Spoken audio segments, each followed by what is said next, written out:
नमस्कार। Stories with Tezu में आपका स्वागत है। हम आपके लिए हर बार एक नई, अनोखी और दिल को छू लेने वाली कहानी लेके आते हैं। कृपया चैनल को सब्सक्राइब करें ताकि आपकी सराहना हमें महसूस हो और हम लगातार प्रेरित रहें। तो चलिए डूबते हैं आज की कहानी में। आप सुन रहे हैं गोल्ड डिगर और यह श्रृंखला का एपिसोड 3 है। सुबह की हवा में फार्म हाउस के बगीचे की मिट्टी और फूलों की मिली जुली खुशबू घुली हुई थी। हल्की धूप पत्तों से छनकर जमीन पर गिर रही थी। पर उस सुबह सबसे ज्यादा जो चमक रही थी वो थी अनन्या।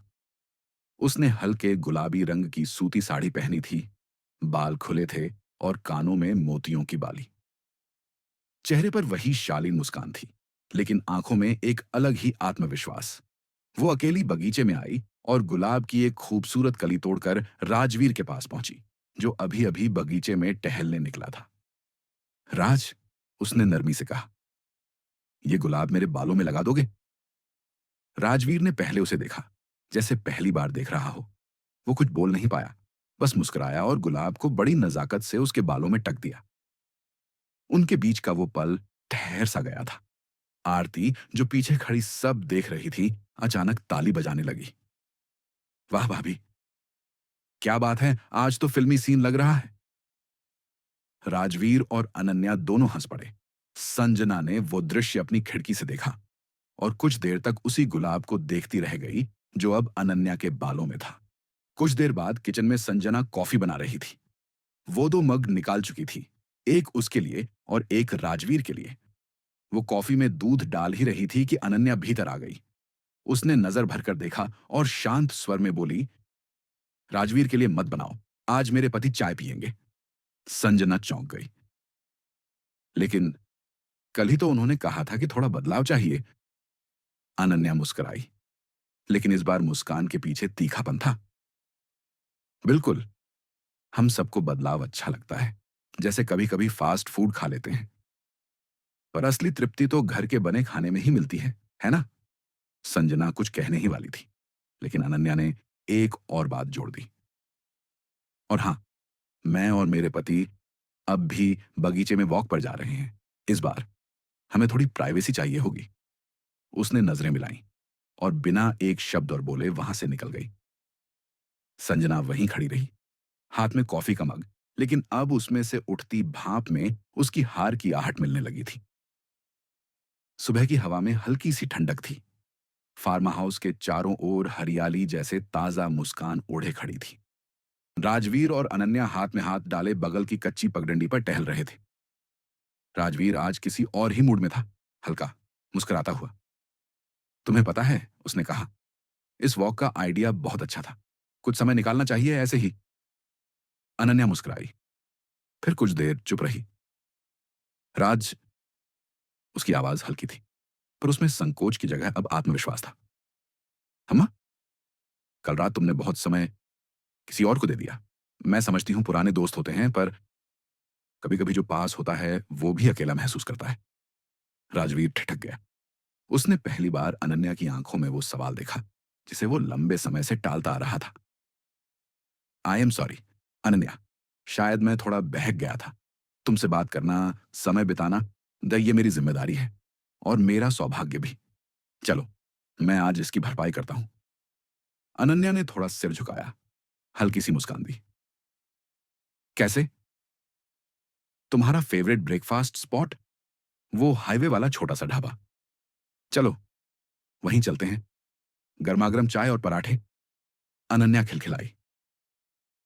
ठीक है। अनन्या के वो शब्द अब तक हवा में तैर रहे थे। राजवीर, आज चाय ही पियेंगे और हम दोनों अकेले वॉक पर जा रहे हैं। संजना बरामदे में खड़ी थी, पर उसके पैर थमे नहीं थे। उसका घाव गहरा था, पर चेहरा अब भी संवरता हुआ दिख रहा था। उसने गहरी सांस ली और खुद से कहा, अनन्या, तुम्हें लगता है मैं हार मान जाऊंगी? राजवीर, जिस चीज को तुमने कभी सबसे बड़ी ख्वाहिश कही थी, अब वही तुम्हारी कमजोर पहलू बनेगी। वो रसोई में घुसी, उस रसोई में जहां उसने कभी कुछ नहीं बनाया था। कॉलेज के दिनों में राजवीर ना जाने कितनी बार कह चुका था, संजना, एक बार अपने हाथ से खाना बना दो, मैं सबसे खुश इंसान बन जाऊंगा। और वो हर बार हंसकर कहती थी, मैं लड़की हूं, बावर्ची नहीं। पर आज आज वही संजना बाल बांधकर आटा गूंथ रही थी। हर मसाले की खुशबू में उसके आत्मसम्मान की तड़प थी। हर पराठे के पलटने में उसकी जिद। उसने एक एक पराठा ध्यान से, प्रेम से नहीं, चुनौती से बनाया। बटर लगाया, ताजा दही रखी और टेबल को फूलों से सजाया। आज मैं तुम्हें वो दूंगी जो तुमने मुझसे सालों पहले मांगा था, पर इस बार मुझे देना नहीं, छीनना है। घड़ी की सुई भागती रही। कहाँ रह गए ये लोग? उसके माथे पर शिकन आने लगी। तभी आरती फोन पर बात करते हुए किचन में आई। हाँ भैया, ठीक है। हाँ, मैं बता दूंगी। फोन रखकर उसने संजना से कहा। राज भैया का फोन था। वो लोग बाहर ही ब्रेकफास्ट कर रहे हैं। एक ढाबे पर चाय पराठे खाने का मन कर गया उन्हें। संजना कुछ पल तक चुप रही। उसने टेबल की ओर देखा, जहां पराठे अब ठंडे पड़ चुके थे। उसका चेहरा लाल था। मन में गुस्से की गर्मी दौड़ रही थी। वो तेज कदमों से फार्म हाउस के पीछे वाले बगीचे में पहुंची। ठंडी हवा बह रही थी। वो कुछ देर अकेले खड़ी रहना चाहती थी, पर वहां पहले से कोई मौजूद था। सावित्री देवी। सावित्री देवी फार्म हाउस के पिछवाड़े की ऊंची कुर्सी पर बैठी थी। सामने रखी थी एक पुरानी लकड़ी की शतरंज की बिसात। सावधानी से गोटियां सजी थीं। संजना ठिठकी, फिर मुस्कान ओढ़ते हुए बोली, अरे मम्मी जी, आप यहां अकेली? आप तो किसी रानी की जैसी लग रही है। सावित्री देवी ने बिना भाव बदले हल्के से सिर उठाया और कहा, रानी की असली जगह बिसात पर होती है बेटा। आओ, एक खेल हो जाए। वाह, कितना क्लासिक शौक है आपका। आप जैसी महिलाओं से मिलकर तो आज भी संस्कारों की खुशबू आती है। आपके बेटे ने इतनी सफलता पाई है, इसका सारा श्रेय तो आपको ही जाना चाहिए। आपने कितनी अच्छी परवरिश की है राजवीर जी की। उन्होंने बिसात पर पहला मोहरा चला और संजना को इशारा किया। तुम्हारी चाल। संजना बैठ गई। अपनी चुनी हुई मिठास के साथ बोली, आपसे हार भी गई तो कोई अफसोस नहीं होगा मम्मी जी। सच कहूं तो जब से इस घर में आई हूं, आपको देखकर सुकून मिला है। इतनी गरिमा, इतनी शालीनता। आपके जैसा बनना तो हर लड़की का सपना होना चाहिए। सावित्री देवी मुस्कुराई, पर चुप रही। गोटियां चली। कुछ मिनटों तक बस चुपचाप खेल चलता रहा। संजना हर बार बचबचाकर चल रही थी और सावित्री हर चाल को गहरी निगाह से देख रही थी। अचानक उन्होंने एक प्यादा बढ़ाते हुए कहा, तुम क्या सोचती हो, हम बूढ़े लोग सिर्फ कहानियां ही समझते हैं। संजना का हाथ थम गया। मुझे नहीं समझा मम्मी जी। आप क्या कहना चाह रही हैं? साफ कहूं तो बेहतर रहेगा। मुझे पता है तुम क्या कर रही हो और किस इरादे से कर रही हो। राजवीर अब किसी का बेटा नहीं, सिर्फ वो अब किसी का पति भी है। और जो चीज किसी और की हो, उस पर आंख रखने वाले लोग अंत में खुद खो जाते हैं। संजना मुस्कुराई, पर अब उसकी आंखों में हल्की झल्लाहट उभरने लगी थी। आप मुझे गलत समझ रही हैं मम्मी जी। मैं तो बस इस परिवार का हिस्सा बनने की कोशिश कर रही हूं। पर यह परिवार तुम्हारा नहीं है। और राजवीर अब सिर्फ मेरा बेटा नहीं, अनन्या का पति भी है। सावित्री की आवाज अब सख्त हो गई थी। संजना मुस्कुराई। आपका अंदाजा गलत भी हो सकता है, और हो भी सकता है सही। सावित्री देवी ने बिशप आगे बढ़ाया और एक गोटी गिरा दी। संजना ने गहरी सांस ली। चेहरा अब थोड़ा सख्त हो गया था। आप मुझे कमजोर समझ रही हैं मम्मी जी, लेकिन खेल तो अभी शुरू हुआ है। जो चीज कभी मेरी थी, वो फिर से मेरी हो सकती है। संजना एक पल को चुप रही, फिर अपनी रफ्तार बदलते हुए मुस्कुराई और क्वीन को आगे बढ़ाकर कहा, चेक। फिर खड़ी हुई। चेहरा गंभीर हुआ। आप चाहे जितनी भी चालें सोच लें मम्मी जी, पर आखिरी जीत तो उसी की होती है जो दिल जीतना जानता है। और मुझे राजवीर का दिल जीतना आता है। संजना मुस्कुराती हुई चली गई, लेकिन उसकी चाल अब चाल नहीं, ऐलान ए जंग बन चुकी थी। सावित्री देवी कुछ नहीं बोली, सिर्फ अपनी बिसात देखती रही, जहां उनका प्यादा अभी भी सही जगह पर था। खेल अभी बाकी है, उन्होंने बुदबुदाया। हवा में हल्की खामोशी थी, जिसे सिर्फ सावित्री की आवाज ने तोड़ा। आखिरी चाल अभी बाकी है। काले घोड़े को चलाते हुए उन्होंने बिसात पर गहरा वार किया और धीरे से बोली, चेकमेट। जब सभी वापस जाने की तैयारी कर रहे थे, जैसा कि उम्मीद थी, संजना तेजी से चलकर पहली कार की आगे वाली सीट पर जा बैठी। उसे लगा कि राजवीर ही गाड़ी चलाएगा और फिर से वही पास बैठने वाली सीन दोहराया जाएगा। लेकिन जैसे ही ड्राइवर की सीट का दरवाजा खुला, सलमान अंदर बैठ गया। संजना ने चौंक कर कहा, तुम तुम तो फार्म हाउस के केयरटेकर हो ना? तुम गाड़ी चला रहे हो? पीछे सीट से सावित्री देवी ने अपना पल्लू ठीक करते हुए मुस्कुराकर जवाब दिया, हाँ, यही चलाएंगे और तुम यहीं आओगी मेरे साथ।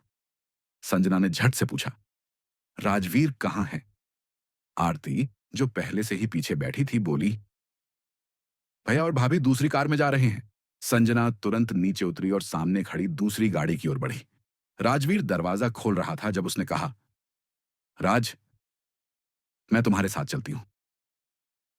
राजवीर ने शांति से कहा, अनन्या को हाईवे पर एक नर्सरी जाना है, कुछ पौधे लेने। मां की गाड़ी तुम्हें क्लिनिक छोड़ देगी, तुम्हारे टखने का इलाज हो जाएगा। संजना थोड़ी बौखला गई। तो मैं भी तुम्हारे साथ चलती हूं। पौधे ले लो, फिर मुझे डॉक्टर के पास छोड़ देना। अनन्या ने बड़ी ही मासूमियत से पूछा।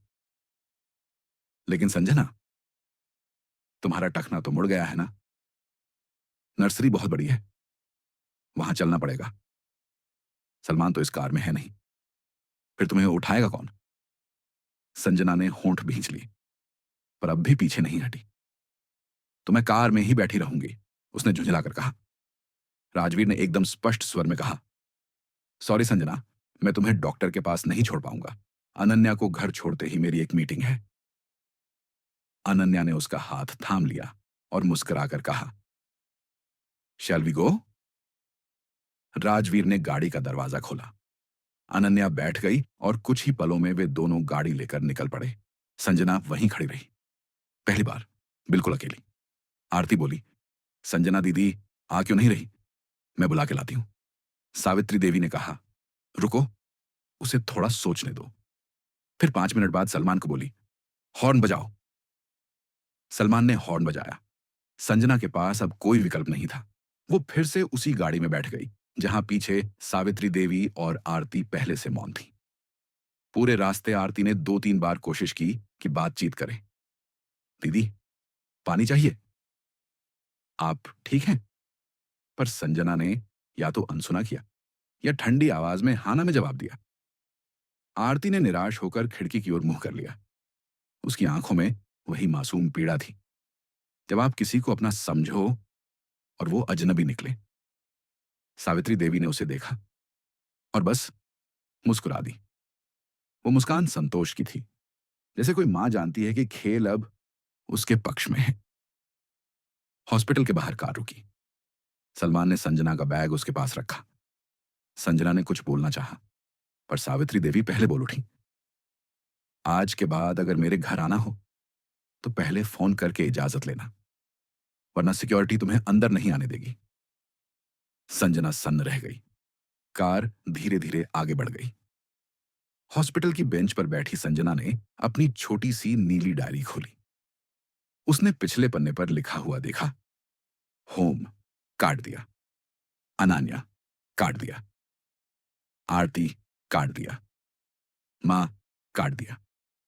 फार्म हाउस, काट दिया। उसने नई लाइन पर लिखा, ऑफिस। फिर उसने पेन बंद किया, डायरी बंद की और दूर जाती कार की ओर एक धीमी लेकिन ठंडी मुस्कान फेंकी। एपिसोड 3 समाप्त हुआ।